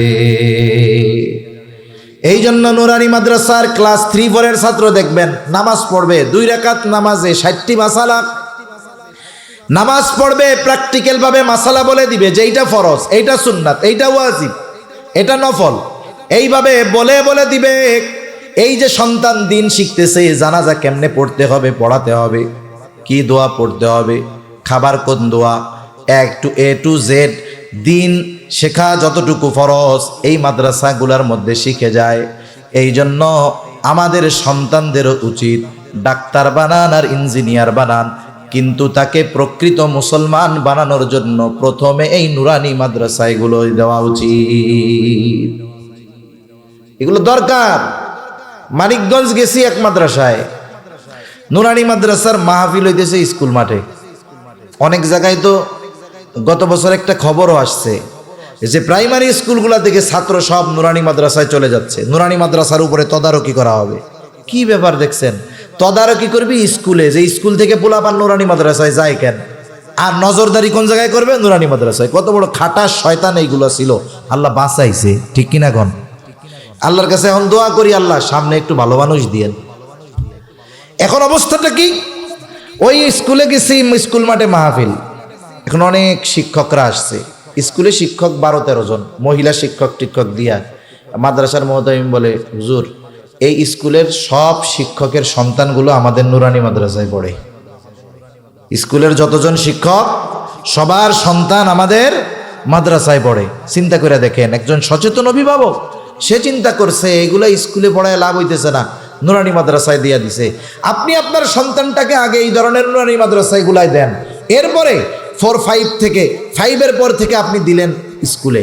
সে কোরআন শুদ্ধভাবে পড়তে পারে, নিজে ইমামতি করতে পারে, নামাজ পড়াতে পারে। দেখেন নাই ঢাকা বিশ্ববিদ্যালয়ের ভাইস চ্যান্সেলর যিনি হয়েছেন এখন, যাই হোক সুরতে আমার মতো হুজুর না, কিন্তু উনি নামাজের ইমামতি করতে পারে। যখন উনি প্রথম দিন ঢাকা ইউনিভার্সিটির মসজিদে কয়েকজন স্টাফ ছাত্রদেরকে নিয়ে জামাতে নামাজ পড়ছেন, সেকুলার পাড়ায় পুরো আগুন ধরে গেছে। ঠিক কিনা বলেন? চিন্তা করে দেখছেন? আপনি যদি আপনার সন্তানটাকে বৃত্তিমূলক শিক্ষা, দ্বীনি শিক্ষায় শিক্ষিত করেন, এরপরে যদি সে ডাক্তার ইঞ্জিনিয়ারও হয়, সে নাস্তিক হবে না, ইসলাম বিদ্বেষী হবে না। আরবি একটা প্রবাদ আছে, কুল্লু শাইইন ইয়ারজিউ ইলা আসলিহি, প্রত্যেকটা জিনিস তার মূলের দিকে ফিরে আসে। অনুরূপভাবে ওই সন্তান যদি আল্লাহ না করুন যৌবনে পাপাচারে লিপ্ত হয়ে যায়, ওই যে ভিত্তিমূলক শিক্ষা, দ্বীনি শিক্ষা হওয়ার কারণে জীবনের একটা সময় সে তাওবা করে আল্লাহর রাস্তায় ফিরে আসবে। এজন্য ছেলে হোক মেয়ে হোক তাকে আমরা দ্বীন শেখাবো, বলেন ইনশাআল্লাহ। বেশি সময় আর নিব না। এরপরে যখন সন্তানের বয়স 7 বছর হবে, নামাজের জন্য তাকিদ দিতে হবে।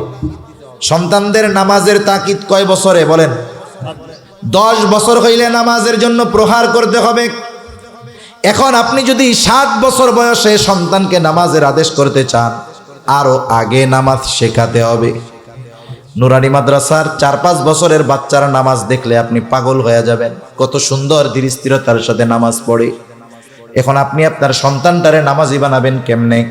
আপনি প্রয়োজনে সুন্নাত নফলগুলো বাসায় পড়বেন। মা বোনেরা ঘরের অন্দরমহলে নামাজ পড়ে, পুরুষ মানুষ খোলা জায়গায় নামাজ পড়ে।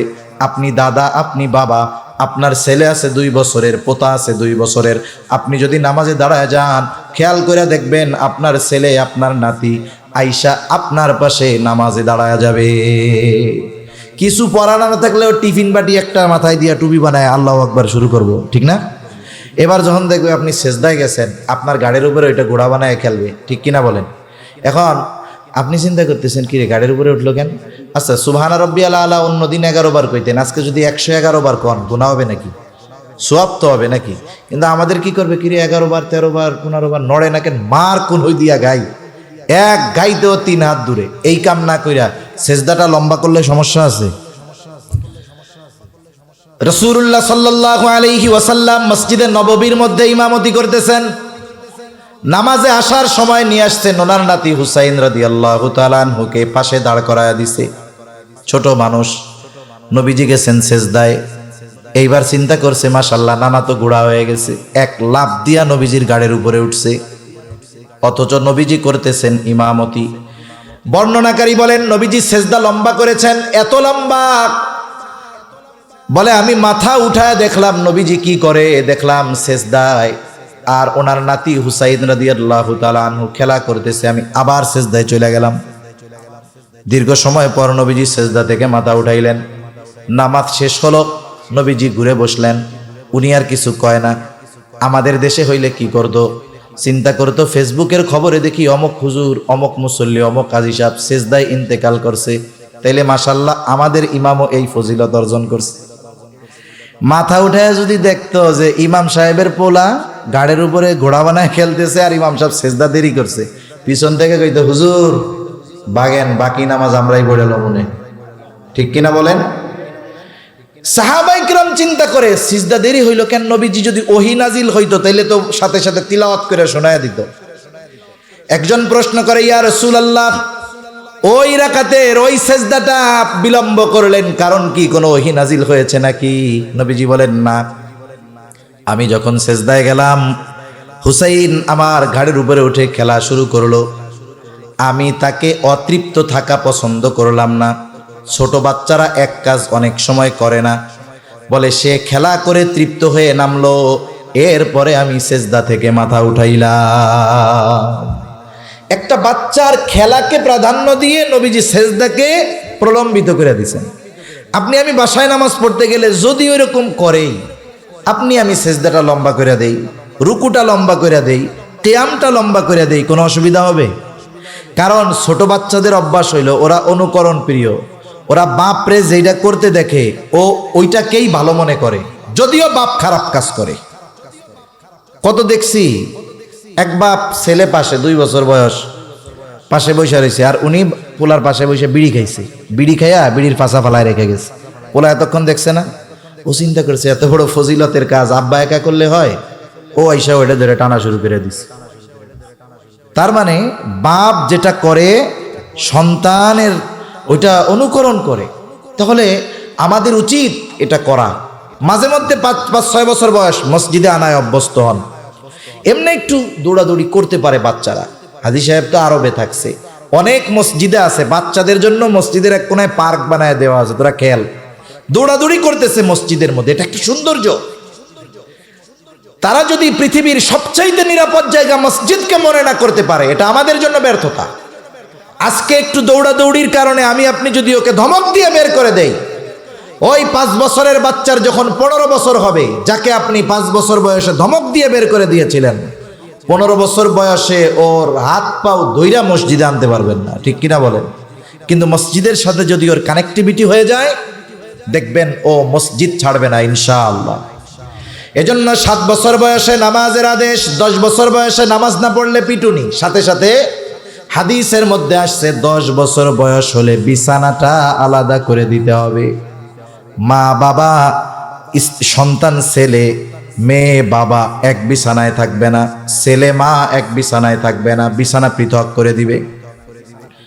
এরপরে যখন সন্তান বালেগ হবে, প্রাপ্তবয়স্ক হবে, মেয়ে প্রাপ্তবয়স্কা হবে, তখন অধীনস্থকে ওই বিবাহ উপযুক্ত সন্তানকে বিবাহ দিয়ে দিতে হবে।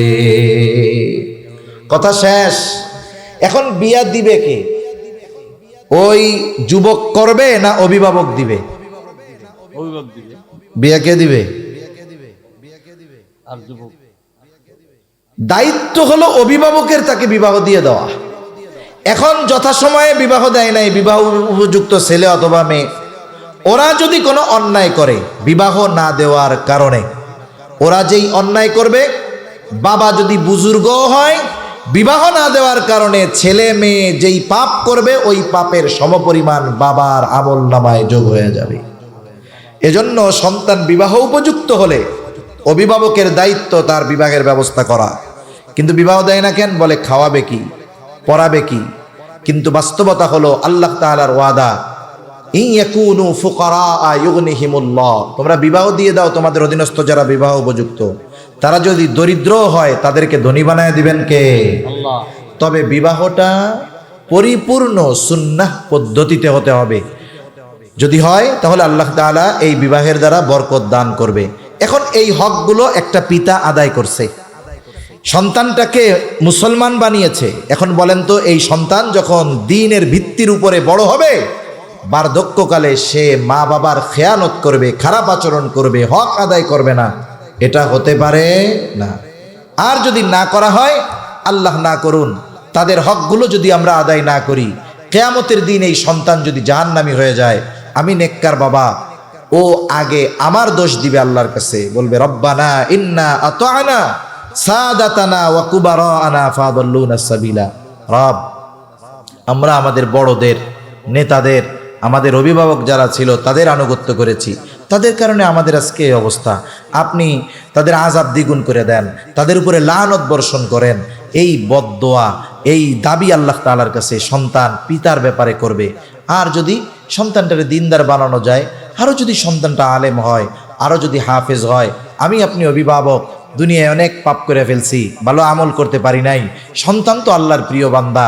আরে যতই খারাপ হোক ওই মা বাপ যদি ইমানদার হয়, ওই হাফেজ আলেম, হাফেজের বাবা মা, কিয়ামতের দিন আল্লাহ তাআলা তাদেরকে নূরের তাজ পরায়া দিবে। সুবহানাল্লাহ বলেন। কতজন বলবে যে এই লোকটা তো দুনিয়ায় এত সম্মানিত ছিল না, এই লোকটারে এত সম্মান আল্লাহ কেন দিল? বলবে ওর একটা ছেলে হাফেজ, ওর একটা ছেলে আলেম। আমি শুরুতেই বলছিলাম যে দুনিয়ার নিজামটা এরকম যে সন্তানের কারণে মা বাবা ভালো হলেও বেইজ্জতি হয়, সন্তানের কারণে মা বাবা খারাপ হলেও সম্মানিত হয়। কিয়ামতের দিনও সন্তানের কারণে মা বাবা ভালো হলেও অনেক সময় বেইজ্জতি হবে, সন্তানের কারণে মা বাবা অনেক সময় খারাপ হওয়ার পরেও কিয়ামতের দিন সম্মানিত হবে। ঠিক কিনা বলেন? এজন্য আমরা আমাদের সন্তানদেরকে দুনিয়া আখেরাতের সম্পদ হিসাবে গড়ে তুলব, বলেন ইনশাআল্লাহ। এই হকগুলো যদি আমরা আদায় করি, আশা করা যায় সুসন্তান হবে। আগামীর যুবক তরুণ যারা, ওরা দিনদার হবে, ওদের মাধ্যমে দ্বীনের খেদমত হবে। গোটা দুনিয়াব্যাপী ইসলামের পতাকা, ইসলামের দাওয়াত পৃথিবীর আনাচে কানাচে ওদের মাধ্যমে ছড়িয়ে পড়বে। আর যদি আমরা দায়িত্বগুলো পালন না করি, আল্লাহর নবীও বলেছেন তোমরা প্রত্যেকেই দায়িত্বশীল, প্রত্যেককে তার দায়িত্বের ব্যাপারে জিজ্ঞাসা করা হবে। পিতাকে সন্তানের ব্যাপারে জিজ্ঞাসা করা হবে, স্বামীকে স্ত্রীর ব্যাপারে জিজ্ঞাসা করা হবে। আমরা যদি দুনিয়ায় তাদের হকগুলো আদায় না করি, তাহলে কিয়ামতের দিন আমরা ভালো হওয়ার পরেও আমাদের ধরা পড়ে যাওয়া লাগবে। আল্লাহ তাআলা আমাদেরকে সন্তানদের হকগুলো যথাযথভাবে আদায় করার তৌফিক দান করুন। সকলে বলি আমিন। ওয়া আখিরু দাওয়ানা আনিল হামদুলিল্লাহি রাব্বিল আলামিন। আসসালামু আলাইকুম ওয়া রাহমাতুল্লাহি ওয়া বারাকাতুহু। কিছু বলবেন না? আলহামদুলিল্লাহ। এই এখনই দোয়া হবে। নাহিদ একটু কম থাকতো নাহিদ মোটরসাইকেল নিয়ে থাকলে ভালো হয়। দুই তিনটা আমাদের দুই তিনটা মোটরসাইকেল নিয়ে থাকলে আমাদের এই বাড়ির ওই মোড়ে আর কি আগায় দেওয়ার জন্য থাকলে ভালো হয় মোড়ের মধ্যে। বাস এখন ইনশাআল্লাহ দোয়া হবে। এই মাহফিল করতে অনেকে অনেক পরিশ্রম করছে, শারীরিক মেহনত, কেউ টাকা পয়সা দিয়ে, বিভিন্ন জন বিদেশ থেকে দোয়া চেয়েছে, অনেকে মৃত আত্মীয় স্বজনের জন্য দোয়া চাইছে। আমরা সকলের জন্যই দোয়া করবো ইনশাআল্লাহ। আল্লাহ পাক যাতে এই মাহফিলকে কবুল করেন, আমাদের মহল্লাকে কবুল করেন, মসজিদ মাদ্রাসা সবগুলোকে আল্লাহ পাক কবুল করেন ইনশাআল্লাহ। এখন দোয়া হবে, দোয়ার পরে আমরা ইনশাআল্লাহ এখান থেকে বিদায় নিব ইনশাআল্লাহ। আমরা সবাই দুরূদ শরীফ পাঠ করি। আল্লাহুম্মা সাল্লি আলা মুহাম্মদ ওয়া আলা আলি মুহাম্মাদিন কামা সাল্লাইতা আলা ইব্রাহিম ওয়া আলা আলি ইব্রাহিম ইন্নাকা হামিদুম মাজিদ। আল্লাহুম্মা বারিক আলা মুহাম্মাদিন ওয়া আলা আলি মুহাম্মাদ কামা বারাকতা আলা ইব্রাহিম ওয়া আলা আলি ইব্রাহিম ইন্নাকা হামিদুম মাজিদ। আলহামদুলিল্লাহি রাব্বিল আলামিন ওয়াল আকিবাতু লিল মুত্তাকিন ওয়াসসালাতু ওয়াসসালামু আলা খায়রি খালকিহি মুহাম্মাদিন ওয়া আলা আলিহি ওয়া আসহাবিহি আজমাইন। রব্বানা যালামনা আনফুসানা ওয়া ইল্লাম তাগফির লানা ওয়া তারহামনা লানাকুনান্না মিনাল খাসিরিন। ربنا آتنا في الدنيا حسنة وفي الآخرة حسنة وقنا عذاب النار. ربنا لا تزغ قلوبنا بعد إذ هديتنا وهب لنا من لدنك رحمة إنك أنت الوهاب. ওগো আল্লাহ, গভীর রজনী পর্যন্ত দ্বীনি আলোচনা করার পরে গুনাহ মাখা হাত আমরা তুলে ধরেছি। আল্লাহ, যে যেখান থেকে হাত উঁচু করেছে আমাদের বিগত জীবনের সব গুনাহগুলো আপনি মাফ করে দেন রব্বুল আলামিন। আমাদের আত্মীয় স্বজন যে যেখানে আছে মাফ করে দেন। যারা দুনিয়া ছেড়ে অন্ধকার গহীন কবরে চলে গেছে তাদের মাফ করে কবরগুলো আপনি জান্নাতের টুকরো বানিয়ে দেন রব্বুল আলামিন। আজকের মাহফিল আপনি কবুল করে নেন। শুরু থেকে নিয়ে যত আলোচনা হয়েছে, যে যতটুকু শুনেছে আল্লাহ, সকলকে আমলের কথাগুলো আমল করার তৌফিক দেন। প্রয়োজনীয় কথাগুলো স্মরণ রাখার তৌফিক আল্লাহ আপনি দিয়ে দেন। আল্লাহ, যে মাদ্রাসা মসজিদের উদ্যোগে মাহফিল কবুল আর মঞ্জুর করে নেন। আয় আল্লাহ, যারা অর্থ দিয়ে, শ্রম দিয়ে, সময় দিয়ে, সৎ পরামর্শ দিয়ে দেশ ও প্রবাস হতে এই প্রতিষ্ঠানের জন্য সহযোগিতা করে আল্লাহ, মাহফিল কামিয়াবির জন্য সহযোগিতা করে আল্লাহ, সকলের সকল প্রকার সাহায্য সহযোগিতা আপনি কবুলের মঞ্জুর করে নেন রব্বুল আলামিন। যে যে আশায় সহযোগিতা করে আল্লাহ, সকলের মনের নেক চাওয়া, নেক আশা আপনি কবুলের মঞ্জুর করেন। মাদ্রাসা কবুল করেন, মসজিদ কবুল করেন আল্লাহ। আয় আল্লাহ, এলাকাবাসীকে কবুল করে নেন। আয় আল্লাহ, ইমাম মুয়াজ্জিন যারা আছে কবুল করে নেন। পরিচালনার দায়িত্বে যারা আছে কবুল করে নেন আল্লাহ রব্বুল আলামিন। আমাদের হাজী সাহেব অনেক পরিশ্রম করে আল্লাহ, আল্লাহ ওনার এই দ্বীনের জন্য খেদমত গুলো আপনি কবুল আর মঞ্জুর করে নেন। আয় আল্লাহ আমাদের প্রত্যেকের অন্তর মসজিদের সাথে সম্পৃক্ত করে দেন রব্বুল আলামিন। আমাদের মধ্যে যারা অসুস্থ আছে সুস্থতা দান করেন। আয় আল্লাহ এক ভাই আখলিয়ার জন্য দোয়া চেয়েছে, আল্লাহ সুস্থতা দান করেন। আল্লাহ আমাদের হাজী সাহেব অসুস্থ, আল্লাহ সুস্থতা দান করেন রব্বুল আলামিন। খাস করে আমাদের আত্মীয় স্বজন যারা অসুস্থ আছে তাদেরকেও সুস্থতা দিয়ে দেন রব্বুল আলামিন। খাস করে তামাম দুনিয়ার মুসলমানদের জানমাল আপনি হেফাজত করেন আল্লাহ। খাস করে ফিলিস্তিনের মজলুম মুসলমানদের জন্য আপনি সাহায্যকারী হয়ে যান। আয় আল্লাহ জালেমগুলোকে আপনি হেদায়েত দেন। হেদায়েত যদি না থাকে আল্লাহ তাদের ব্যাপারে আপনি চূড়ান্ত ফয়সালা নেন। তামাম দুনিয়ার মুসলমানদের এক হওয়ার তৌফিক দেন আল্লাহ রব্বুল আলামিন। খাস করে আল্লাহ আমাদের গোটা হায়াত উলামায়ে কেরামের তত্ত্বাবধানে অতিবাহিত করার তৌফিক আল্লাহ আপনি দিয়ে দেন রব্বুল আলামিন। আগামী 31 জানুয়ারি 1-2 ফেব্রুয়ারি আয় আল্লাহ উলামায়ে কেরামের তত্ত্বাবধানে যেই ইজতেমা আল্লাহ আপনি কামিয়াব করেন, সফল করেন রব্বুল আলামিন। যেই সমস্ত ভাইরা না বুঝে শয়তানের ধোকায় উলামায়ে কেরামের প্রতি বিদ্বেষ অন্তরে লালন করে আল্লাহ আমার ওই কলিজার ভাইদেরকে আপনি সহি বুঝ দান করেন আল্লাহ রব্বুল আলামিন। খাস করে আমরা যারা হাত উঁচু করেছি আমাদের মধ্যে হয়তো অনেকের মা বাবা দুনিয়া ছেড়ে অন্ধকার গহীন কবরে চলে গেছে আল্লাহ। গুনার কারণে যদি কারো মা বাবার কবরে আযাব হয়, কবরের আযাব আল্লাহ আপনি মাফ করে দেন, কবরগুলো জান্নাতের টুকরো বানিয়ে দেন। কিয়ামতের দিন হিসাব সহজ করে জান্নাতের ব্যবস্থা আপনি করে দিয়েন। যাদের মা বাবা বেঁচে আছে সুস্থ দীর্ঘ অনেক হায়াত দান করেন আয় আল্লাহ। যাদের সন্তান অবাধ্য আছে সন্তানগুলাকে বাধ্য করে দেন আয় আল্লাহ।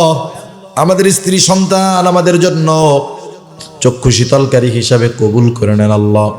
আয় আল্লাহ আমাদের সন্তানের হক যথাযথভাবে আদায় করার তৌফিক দেন আয় আল্লাহ। গুনাহমুক্ত জিন্দেগি গঠন করার তৌফিক আল্লাহ আপনি দান করেন। বেনামাজিদের নামাজি বানিয়ে দেন, সুন্নাতবিহীন মানুষগুলোকে সুন্নাতওয়ালা বানিয়ে দেন আয় আল্লাহ। যারা অভাবে আছে অভাব দূর করেন, ঋণগ্রস্তের ঋণ পরিশোধ করার তৌফিক দেন, হারাম হালাল বেঁচে চলার তৌফিক দেন, হালাল রুজি অন্বেষণের তৌফিক আল্লাহ আপনি দিয়ে দেন রব্বুল আলামিন। আমাদেরকে বরকতময় প্রশস্ত রিজিক দান করেন আল্লাহ। আয় আল্লাহ আমাদের অন্তর আপনার এবং আপনার হাবিবের মোহাব্বত দিয়ে ভরপুর করে দেন আয় আল্লাহ। তরুণ যুবক যারা আছে আগামীর জন্য দ্বীনের জন্য কবুল করে নেন আয় আল্লাহ। আমাদের সকলকে সকল প্রকার পাপাচার অনাচার থেকে বেঁচে থাকার তৌফিক ও হিম্মত আল্লাহ আপনি দিয়ে দেন রব্বুল আলামিন। আমাদের সকলকে বারবার মক্কা মদিনা জিয়ারত করার তৌফিক দেন আয় আল্লাহ।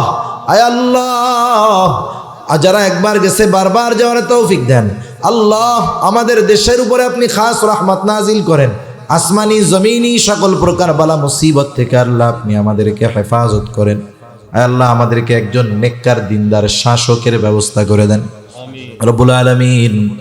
আয় আল্লাহ খাস করে মাওলা কার মনে কি চাওয়া জানি না, সকলের মনের নেক চাওয়া নেক আশাগুলো কবুল করে নেন রব্বুল আলামিন।